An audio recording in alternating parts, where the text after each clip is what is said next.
ángulo límite e índice de refracción de una sustancia transparente.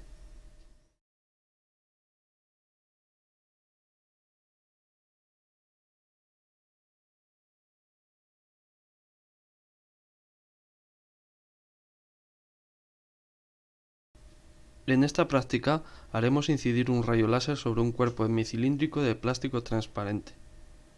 Ajustaremos el láser para que siempre llegue al semicilindro según la dirección de uno cualquiera de sus diámetros, por lo que no se desviará al entrar en el plástico.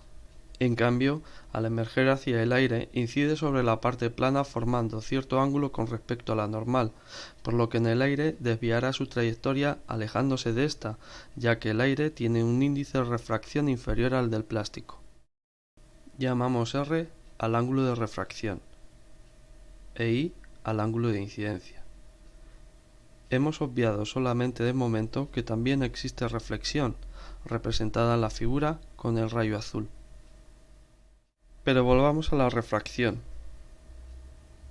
Esta viene determinada por la ley de Snell, que dice que el producto del índice de refracción del medio desde donde incide el rayo por el seno del ángulo de incidencia es igual al índice de refracción del medio donde se refracta dicho rayo por el seno del ángulo de refracción.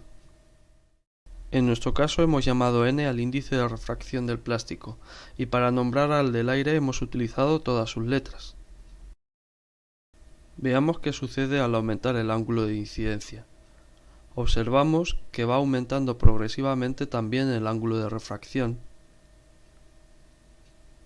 hasta llegar un momento en que éste toma el valor de 90 grados. A partir de ese ángulo de incidencia, llamado ángulo crítico, no existe refracción, solo reflexión.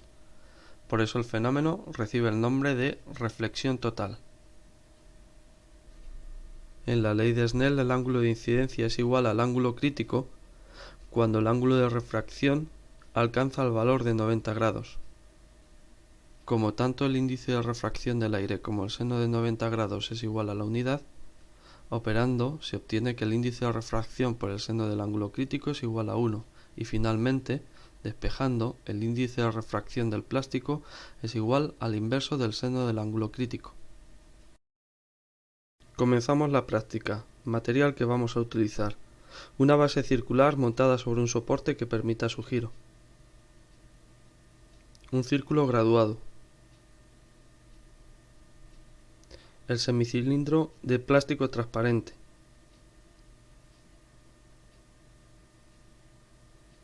un puntero láser, una cartulina blanca y soportes, pinzas y nueces para realizar el montaje, que tendrá este aspecto finalmente.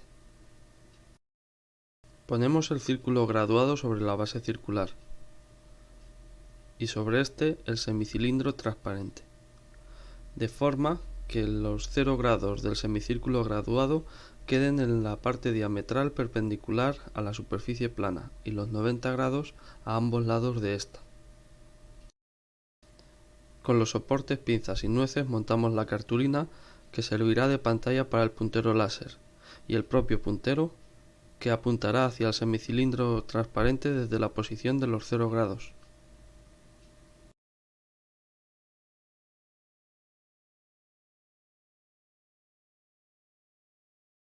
Accionamos el puntero láser observando cómo el rayo refractado desde el plástico hacia el aire se desvía al girar la base circular, llegando un momento en que éste desaparece y aparece el rayo reflejado.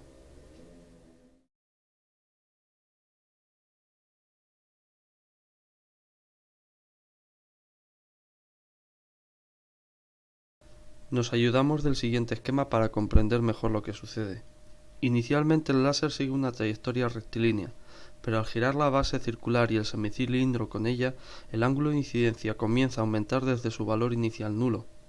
Esto tiene dos consecuencias.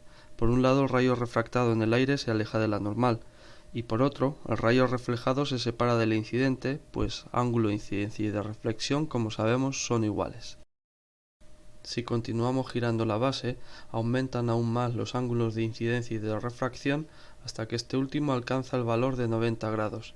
En ese punto, el ángulo de incidencia se llama ángulo crítico o ángulo límite. o ángulo de reflexión total, y no existe rayo refractado dándose únicamente la reflexión. Este punto luminoso que vamos a ver desaparecer es el del rayo refractado, y a su derecha aparece el del reflejado. Ahí se ha producido la reflexión total. Tomamos lectura del ángulo, 43 grados aproximadamente como vemos, y este será el ángulo crítico. Utilizamos la ecuación que hemos obtenido antes para calcular el índice de refracción del plástico transparente del que está hecho el semicilindro. Y estos son los resultados finales.